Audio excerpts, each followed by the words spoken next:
തേജസ് ന്യൂസിൻ്റെ കാസർഗോഡ് മണ്ഡലത്തിലെ പര്യടനം ഇന്ന് അവസാനിക്കുകയാണ്. മണ്ണും മനസ്സും ചുവന്ന കണ്ണൂരിലേക്കാണ് യാത്ര നമ്മൾ പുറപ്പെട്ടിരിക്കുന്നത്. പേരിൽ ചുവപ്പ് കോട്ടയെന്ന് പറയുമ്പോഴും പോരിൽ ജയിക്കുന്നതാരെന്ന് പ്രവചിക്കാൻ വിഷമമാണ് ഇക്കുറി. ഭാഗ്യപരീക്ഷണത്തിനു നിൽക്കാതെ സിറ്റിംഗ് MP PK ശ്രീമതിയെ തന്നെ രംഗത്തിറക്കി CPM ഒരു വശത്ത്, കരുത്തനായ K സുധാകരൻ UDFിൻ്റെ ചങ്കുറപ്പായി മറുവശത്ത്. ഇവിടുത്തെ ജനവും മുന്നണി നേതാക്കളും എങ്ങനെ പ്രതികരിക്കുന്നുവെന്ന് നോക്കാം.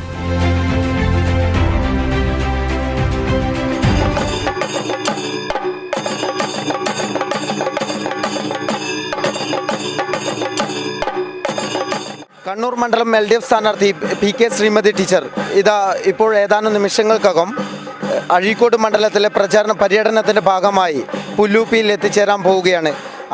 ആവേശോജ്വലമായ സ്വീകരണമാണ് ഇടതുമുന്നണി പ്രവർത്തകർ ശ്രീമതി ടീച്ചർക്ക് ഇവിടെ ഒരുക്കിയിരിക്കുന്നത്.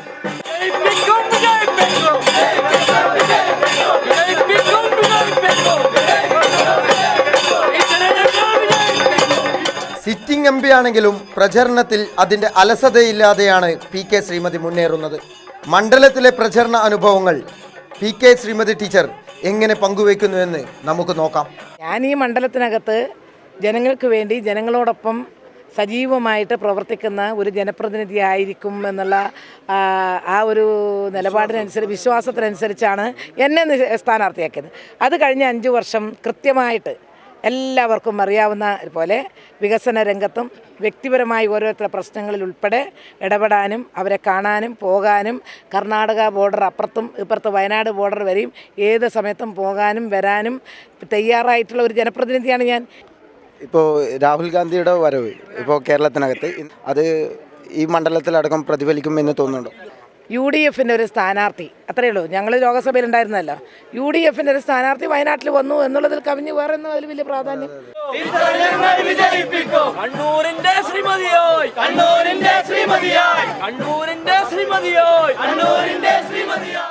കണ്ണൂരിൻ്റെ കൈക്കരുത്തെന്ന് കോൺഗ്രസ് വിശേഷിപ്പിക്കുന്ന K സുധാകരനാണ് കണ്ണൂർ ലോക്സഭാ മണ്ഡലത്തിലെ UDF സ്ഥാനാർത്ഥി.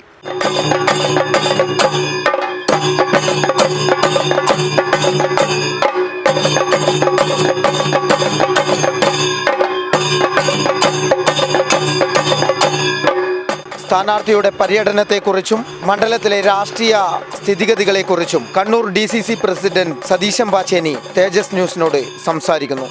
ദേശീയ സംസ്ഥാന രാഷ്ട്രീയവും 2 ഗവൺമെൻറ്റുകൾക്കെതിരായിട്ടുള്ള ജനവികാരത്തോടൊപ്പം കണ്ണൂരിൽ ഏറ്റവും കൂടുതൽ ചർച്ച ചെയ്യപ്പെടുന്ന കൊലപാതക രാഷ്ട്രീയമാണ്. ജീവിച്ചു തുടങ്ങിയിട്ടുള്ള ഷുക്കൂറും ഷുഹൈബും കൃപേഷും ശരത്ലാലും ഏറ്റവും അവസാനം ജനങ്ങളുടെ മുമ്പിലുള്ള ഒരു ചിത്രം ഇതാണ്. ഈ നിഷ്കാമകർമ്മികളായിട്ടുള്ള യുവജന പ്രവർത്തകരെ കൊന്ന് ചോര കുടിക്കുന്ന കാപാലിക നേതൃത്വമാണ് CPMൻ്റെത്. ആ കേസുകളിൽ കൊലപാതകളെ നിയമത്തിന് മുമ്പിൽ കൊണ്ടുവരാൻ വേണ്ടിയിട്ടുള്ള നിയമപരമായിട്ടുള്ള നടപടിയെപ്പോലും ഈ പിണറായി ഗവൺമെൻറ് തടയുന്നു എന്നതുകൊണ്ട് കൊലപാതക രാഷ്ട്രീയം അവസാനിക്കണമെന്ന് ആഗ്രഹിക്കുന്ന ജനാധിപത്യ ബോധമുള്ള ഇടതുപക്ഷ അനുഭാവികൾ പോലും ഇത്തവണ UDFിനെ സഹായിക്കും എന്നുള്ളതാണ് നമുക്ക് ഈ സ്ഥാനാർത്ഥി പര്യടനത്തിലൂടെ ലഭിക്കുന്ന ആവേശകരമായിട്ടുള്ള പിന്തുണയിൽ നിന്നും മനസ്സിലാക്കാൻ കഴിയുന്നത്. കണ്ണൂർ ലോക്സഭാ മണ്ഡലത്തിലെ ജയപരാജയങ്ങൾ നിർണ്ണയിക്കാവുന്ന രാഷ്ട്രീയ ശക്തി തന്നെയാണ് SDPIയുടെ കണ്ണൂർ ലോക്സഭാ മണ്ഡലം സ്ഥാനാർത്ഥി KK അബ്ദുൽ ജബ്ബാർ നമ്മോടൊപ്പം ചേരുന്നു. സ്വാതന്ത്ര്യം കിട്ടിയിട്ട് 7 പതിറ്റാണ്ട് പിന്നിടുമ്പോഴും നമ്മുടെ രാജ്യത്തെ അടിസ്ഥാന ജനവിഭാഗങ്ങൾ, പ്രത്യേകിച്ച് ന്യൂനപക്ഷങ്ങൾ, ദലിതുകൾ, ഇവരൊക്കെ രാജ്യത്തിൻ്റെ അധികാരത്തിൻ്റെയോ വിഭവങ്ങളുടെയോ പങ്കാളിത്തം ലഭിക്കാതെ ഇപ്പോഴും പുറമ്പോക്കിലാണ്.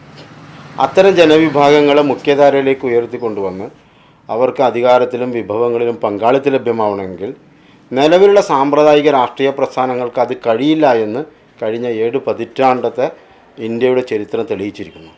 അതുകൊണ്ട് തന്നെ ഒരു യഥാർത്ഥ ബദലായി social democratic party of India മാറുക തന്നെ ചെയ്യും. 6ഓളം മുഖ്യമന്ത്രിമാർ, ND തിവാരി, SM കൃഷ്ണ തുടങ്ങി 6ഓളം കോൺഗ്രസ് മുഖ്യമന്ത്രിമാർ BJPയുടെ അംഗങ്ങളായിട്ടുണ്ട്, BJPയിൽ ചേർന്നിട്ടുണ്ട്. നജ്മ ഹെപ്തുള്ള കോൺഗ്രസിൻ്റെ രാജ്യസഭ ഉപാധ്യക്ഷയാണ്. അവരിന്ന് ഗവർണറാണ് BJPയിൽ ചേർന്നതിന് ശേഷം. രാജ്യത്തെ 100ഓളം MLAമാർ, കോൺഗ്രസ് MLAമാർ BJPയിലേക്ക് കൂറുമാറിയിട്ടുണ്ട്.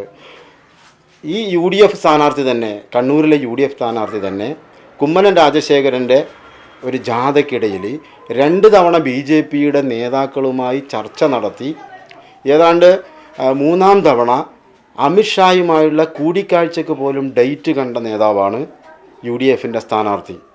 അതായത് അദ്ദേഹം ഒരു സംഘി മനസ്ഥിതിക്കാരനാണ് എന്ന് വേണമെങ്കിൽ പറയാം.